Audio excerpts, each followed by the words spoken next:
어제 새벽에 G20과 APEC, 아세안과 EAS 등의 다자 외교를 마치고 귀국을 했습니다.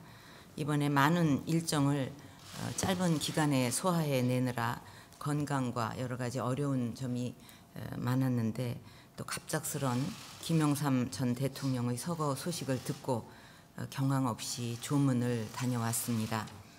고인의 마지막 길이 편안하게 가실 수 있도록 행자부에서는 장례식이 차질 없이 진행되도록 해주기를 바랍니다. 이번 순방에서 우리는 안보와 경제를 포괄하는 글로벌 및 지역 이슈 논의에 적극적이고 주도적으로 참여를 하였습니다. 이번에 참석한 모든 협의체에서 국제사회와 영내 안정과 번영을 위한 건설적인 제안을 했고, 이 제안들은 회의 결과에 적극 반영이 되어서 국제사회와 공유되었습니다.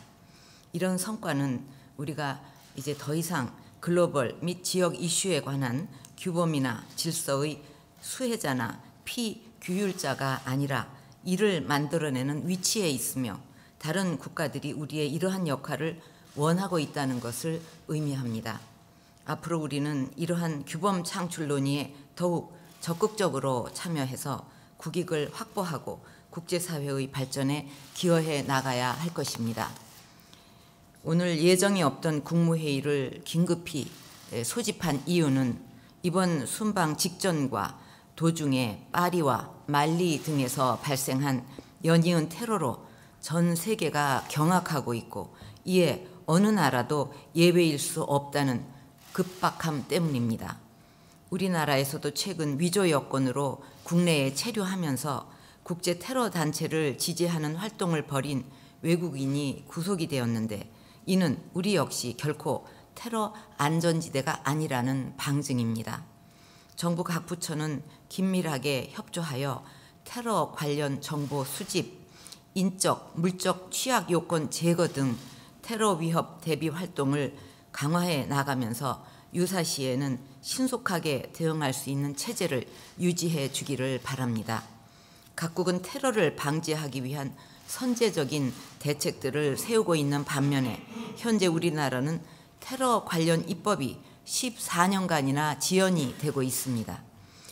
빅데이터를 비롯해서 세계 최고 수준의 IT 기술을 갖고 있음에도 우리나라는 각종 법적인 규제로 테러 대응에 이를 제대로 활용하지 못하고 있다는 지적이 많습니다.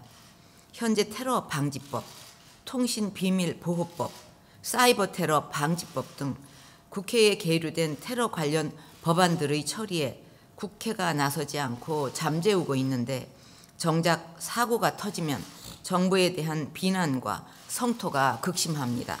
우리 국민들의 생명과 안전은 정부만의 책임이 아닙니다. 국민들의 선택을 받은 정치권 전체가 국민들을 지켜야 할 의무가 있는 것입니다.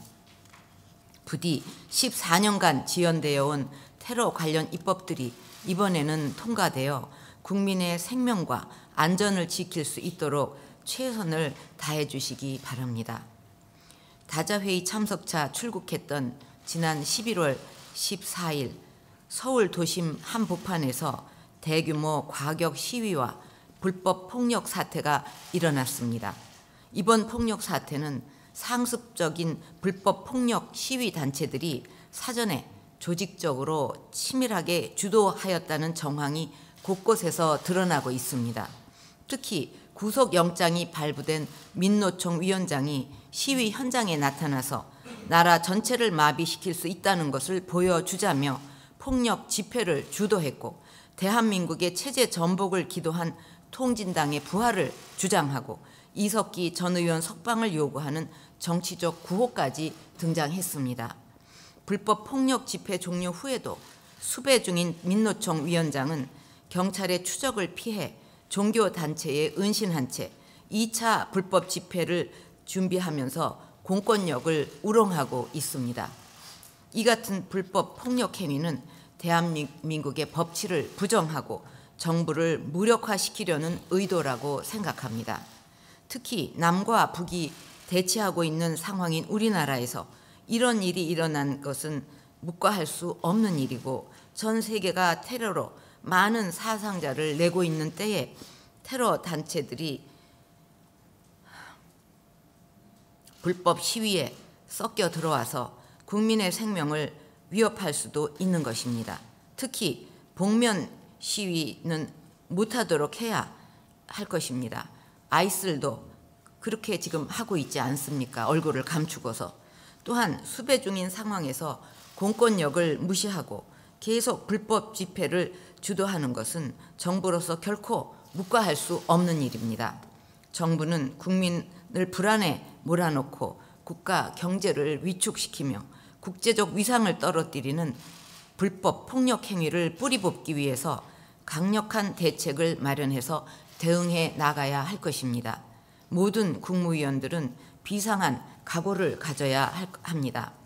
이번에야말로 배후에서 불법을 조종하고 폭력을 부추기는 세력들을 법과 원칙에 따라 엄중하게 처리해서 불법과 폭력의 악순환을 끊어내야 할 것입니다.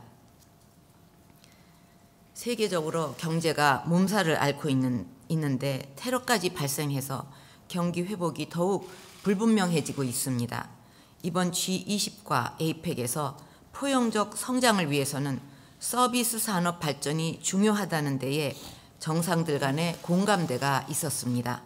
그래서 서비스 규제 환경 개선이 정상 선언문에 담기고 또 액션 플랜도 내년까지 만들도록 의결이 되었습니다. 국제사회가 이렇게 움직이고 있는 상황에서 서비스 규제 개선의 핵심인 경제 활성화 관련 4개의 법안은 반드시 정기국회 내에 통과되어야 합니다. 우리의 경쟁국들이 발빠르게 서비스 규제 환경 개선을 위해서 최선을 다해서 달려가고 있는데 우리는 국회에서 발목이 잡혀있는 실정을 보고만 있으면 안 됩니다. 얼마나 답답했던지 청년들도 직접 국회와 노동단체를 방문해서 노동개혁과 경제활성화 입법을 애절하게 부탁하고 있습니다. 이번 다자 외교 과정에서 우리 경제와 청년들의 미래를 위해 FTA 비준의 시급성도 다시 한번 느낄 수 있었습니다. 그간 어렵게 타결된 한중, 한뉴질랜드, 한베트남 FTA와 관련해서 우리 상대국들은 모두 국내 절차를 사실상 마무리한 상태입니다. 이번 APEC 정상회의에서 만난 베트남의 상 주석에게 한 베트남 FTA 발효를 위한 베트남의 준비 상황을 물어보았는데 베트남은 비준을 완료한 상태라면서 한국은 아직 국회 비준이 안 되고 있는 것으로 안다고 하였습니다. 앞으로 한국만 국회 비준이 되면 언제든지 베트남은 FTA 발효가 가능하다고 하였습니다. 뉴질랜드도 이미 지난 9월에 의회 절차가 마무리되었고 중국도 최근 국내 절차를 사실상 마무리해서 이제는 모두가 우리 국회의 비준만 기다리고 있는 상황입니다. 우리와 비슷한 시기에 중국과 FTA를 체결한 호주의 경우를 보더라도 이미 여야가 합의해서 비준과 관련된 의회 절차가 완료되었습니다. 우리나라만이 국회에서 통과를 시켜주지 않고 있는데 실제적으로 국회가 무엇을 위해 누구를 위해 일하고 있는지 묻고 싶습니다. 수출 부진 걱정을 백날 하기보다는 이러한 FTA들을 하루라도 빨리 비준 발효시키는 것이 수출 기업들에게는 실질적인 도움이 됩니다. 연내에 발효가 되면 금년에 1차 관세가 절감되고 내년 1월에 또 관세가 절감돼서 지속적으로 관세 절감 효과를 누릴 수가 있지만 그렇지 않으면 이런 효과들이 다 사라져 버립니다. 예를 들어서 한중 FTA 발효가 하루 지연될 때마다 약 40억 원의 수출 기회가 사라지고 다시 말해서 오늘도 가만히 앉아서 40억 원의 기회가 달아나는 것입니다. 올해 안에 또 발효가 되지 않으면 그 피해가 1년간 1조 5천억 원에 달합니다. 어디서 이것을 보상받을 것이며 누가 어떻게 이것을 책임질 수 있겠습니까? 우리 경제가 조속히 정상적인 성장 궤도로 복귀하기 위해서는 최근 어려움을 겪고 있는 수출이 제 역할을 해 주어야 하는 만큼 우리 기업들이 관세 혜택을 보다 빨리 받을 수 있도록 반드시 연내에 3개의 FTA가 발효되어야 할 것입니다. 국회 비준 이후 소요되는 양국의 행정 절차까지 감안할 경우 연내 발효를 위해서는 국회 비준이 반드시 이번 주까지는 이루어져야 하겠습니다. 어제 경제 5단체가 국회를 방문해서 FTA에 조속한 비준을 요청하고 FTA 민간대책위원회는 최근 수출 부진 극복을 위해서는 한중 FTA 발효가 시급하다면서 국회 비준 동의안을 조속히 처리해 달라는 성명을 내기도 했습니다.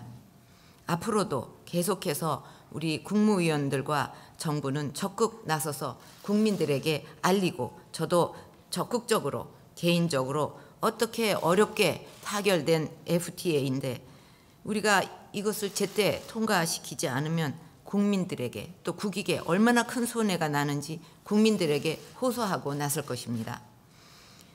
그만큼 우리에게는 시간이 없고 이것이 통과되지 않으면 우리 경제의 어려움이 가중될 것입니다. 백날 우리 경제를 걱정하면 뭐합니까? 우리가 지금 할 수 있는 것에 최선을 다해야 되는 것이 누구에게나 지금 책임 있는 자리에 있는 사람들의 도리인데 맨날 앉아서 립서비스만 하고 경제 걱정만 하고 민생이 어렵다고 그러고 자기 할 일은 안 하고 이거는 말이 안 됩니다. 위선이라고 생각을 합니다. 하여튼 이 시간이 없기 때문에 또 그렇게 우리가 이 단 한 번의 기회를 놓치면 우리 경제에 가중되는 어려움을 우리가 감당하기가 참 힘들기 때문에 이 기회를 절대로 놓쳐서는 안 됩니다. 만약에 이 기회를 놓쳐갖고 우리 경제가 더욱 어렵게 되면 그때는 또 모두가 나서서 정부를 성토하고 책임을 물을 것입니다. 그러나 이것은 정부만의 책임이 아닙니다. 경제는 정치권과 국회, 각 지자체와 국민들 모두가 힘을 합할 때만이 가능한 것이라는 것을 우리는 잊어서는 안 될 것입니다. 앞으로 국회가 다른 이유를 들어 경제의 발목을 잡아서는 안 됩니다. 그것은 직무유기이자 국민에 대한 도전입니다. 우리나라는 경제 성장과 민주화를 동시에 이루어냈고 이제는 세계적인 문화 강국으로 도약하고 있습니다. 부디 그 수준과 세계적 위상에 걸맞는 국회와 집회 시위 문화를 정착시켜서 대한민국의 국격을 한 단계 끌어올릴 수 있도록 국민 모두가 힘을 모아 주시기를 당부드립니다. 마지막으로 다시 한번 삼가 김영삼 전 대통령의 명복을 빕니다. 이상입니다.